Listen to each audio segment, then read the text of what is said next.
खबर यह है कि भारत के जहाजों पर जिस तरह से अमेरिका ने हमले किए, अब उसको लेकर भारत के लिए अमेरिका से भिड़ गया है ईरान।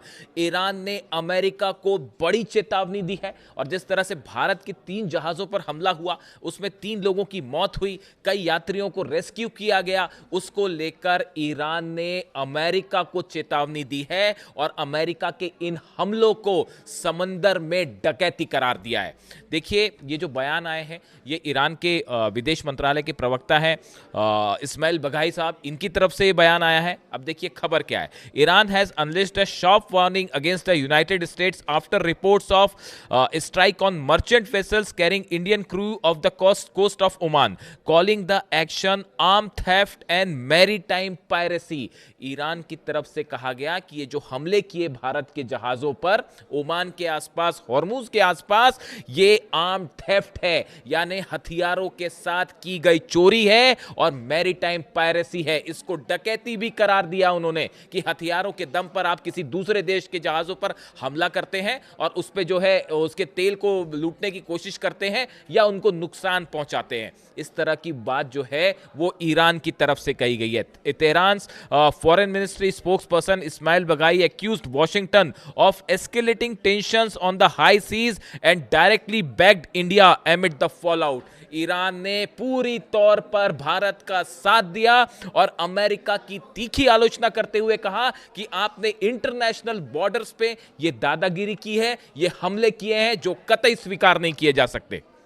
देखिए, मैं अक्सर इस बात का जिक्र करता हूं कि ईरान की तरफ से हमेशा भारत को न सिर्फ तेल का ऑफर दिया गया, बल्कि कई ऐसे मुद्दे हैं, पिछले आप 1.5-2 साल के अंदर देखें, कई ऐसे मौके थे जिस पर ईरान ने भारत का साथ दिया है और भारत ने भी कई अंतर्राष्ट्रीय मंचों पर ईरान का साथ दिया। चाहे एससीओ की बैठक हो, एससीओ की बैठक जो चाइना में हुई थी, उसमें भारत ने ईरान का साथ दिया। ईरान पर उस वक्त जो हमले हुए थे उसकी भारत ने आलोचना की। इसके अलावा यूनाइटेड नेशंस में भी वोटिंग का समय आया था, ईरान के खिलाफ एक प्रस्ताव लाया जाना था, भारत ने उस प्रस्ताव का विरोध किया था। देखिए, मैं इस बात का कई बार जिक्र करता हूं कि अली खामेनी साहब जो है वो हमेशा से ये कहते रहे कि भारत के साथ ईरान के संबंध अच्छे होने चाहिए। बल्कि मैं एक बीच में बाइट सुन रहा था, उसमें मुझे ये भी सुनने को मिला, इस तरह की बात सामने आई कि अली खामेनी साहब ने एक जिक्र के दौरान ये बात कही थी कि मुझे हिंदुस्तान से और हिंदुस्तान के लोगों से मोहब्बत है।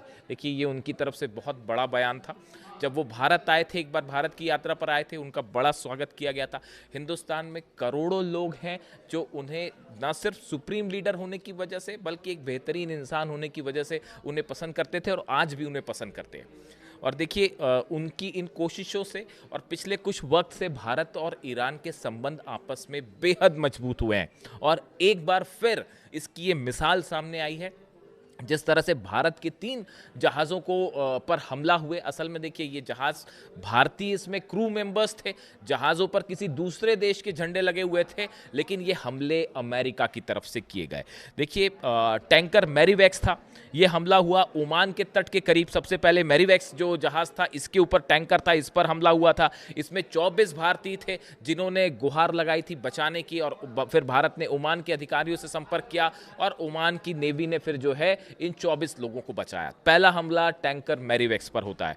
दूसरा हमला जो हुआ वो टैंकर सेटेबोलो पर हुआ। इस जहाज में 21 भारतीय मौजूद थे, जिसमें से 3 की मौत हो गई बाद में हमले में और बाकी लोगों को रेस्क्यू किया गया। इसके बाद जबरदस्त तनाव देखने को मिला हॉर्मुज में और उसके बाद फिर तीसरा हमला और होता है एमटी जलवीर पर। ये ओमान के शिनास जो हार्बर है, बंदरगाह है, इस पर यह हमला हुआ और यहाँ पर भी जो है जो जितने चालक दल के सदस्य फंसे थे, इनको काफ़ी मशक्कत के बाद फिर ओमान की तरफ से जो है रेस्क्यू किया गया। इस हमलों के बाद भारत की तरफ से भी तमाम आपत्तियां जताई गई और अमेरिकी मिशन के जो कार्यवाहक प्रमुख हैं जेसन मीक्स, इनको तलब किया गया और भारत के विदेश मंत्रालय की तरफ से आपत्ति जताई गई कि जिस तरह से हमले हुए वो बेहद गलत तरीके से हमले किए गए, ये बात कही गई।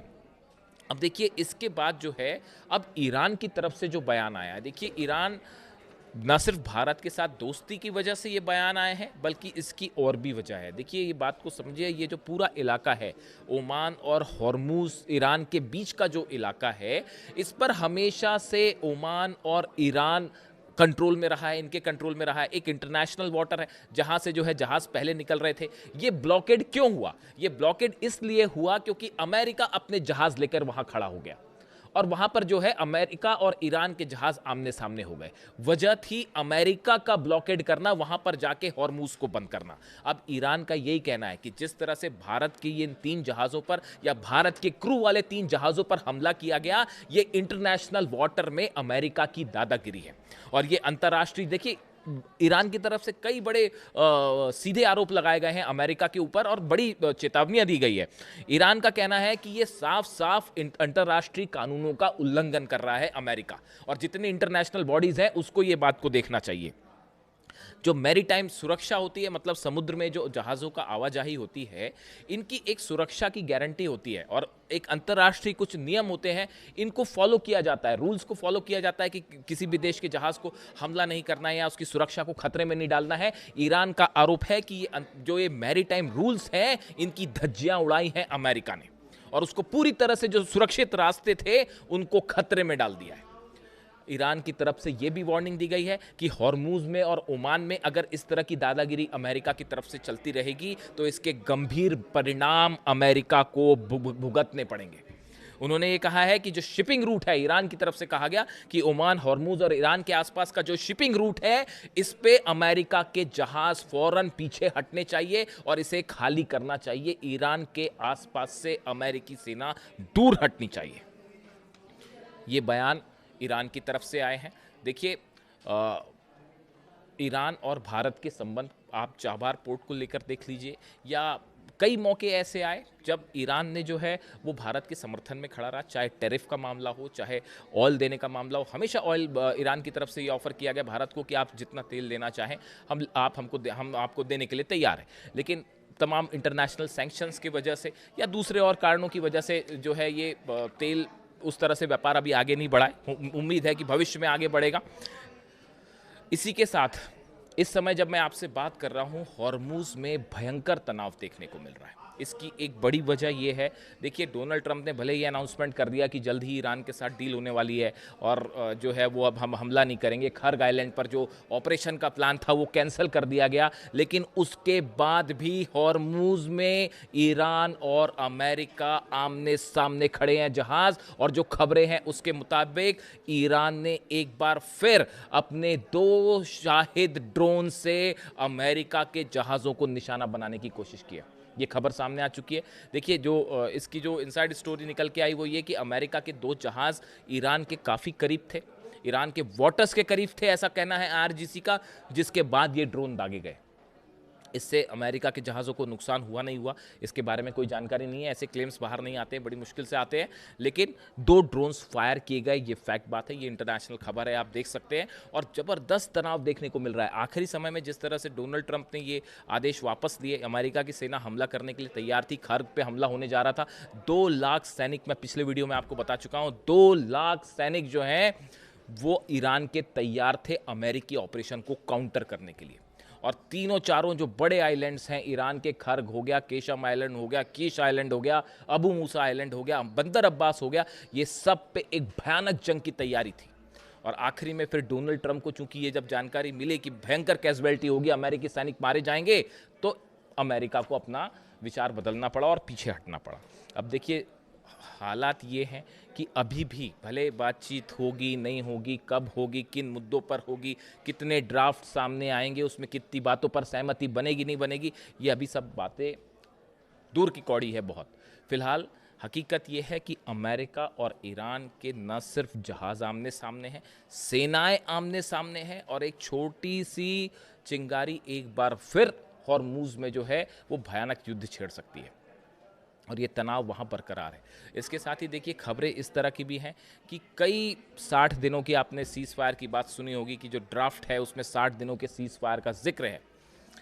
लेकिन कई एक्सपर्ट इस बात को भी कह रहे हैं कि world cup, FIFA world cup, मैं बार बार इस बात को दोहरा रहा हूँ, कई एक्सपर्ट इस बात को कहते हैं कि अमेरिका, मैक्सिको और कनाडा में जो ये फीफा फुटबॉल वर्ल्ड कप हो रहा है, इसके मद्देनज़र कई फैसले लिए गए हैं, इससे इनकार नहीं किया जा सकता। बात नंबर 1। बात नंबर 2, अमेरिका को बड़ा नुकसान हुआ, चाहे जितने अरब बेसिस थे वहाँ पर, चाहे हॉर्मूज़ में भी बड़ा नुकसान हुआ।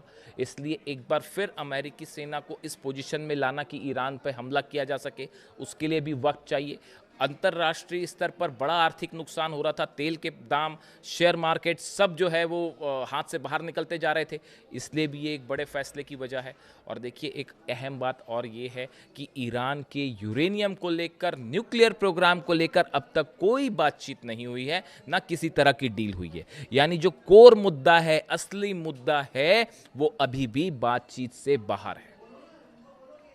ऐसे में इसीलिए बार बार ईरान की तरफ से बात कही जा रही है और ईरान ने इस बात को कह दिया है साफ कि किसी तरह की कोई डील या कोई समझौता ये अभी बहुत दूर की बात है। अभी बड़े इनिशियल लेवल पर सिर्फ बातचीत की बात जो है, टेबल पर आने की बात तक ही सहमति बन पाई। और इस बीच भारत के लिए एक बार फिर डंके की चोट पर ईरान भारत की मदद के लिए सामने खड़ा है और अमेरिका को उसने करारा जवाब दिया है। इससे जुड़ा जो भी अपडेट होगा आप तक पहुंचाऊंगा। Thank you so much.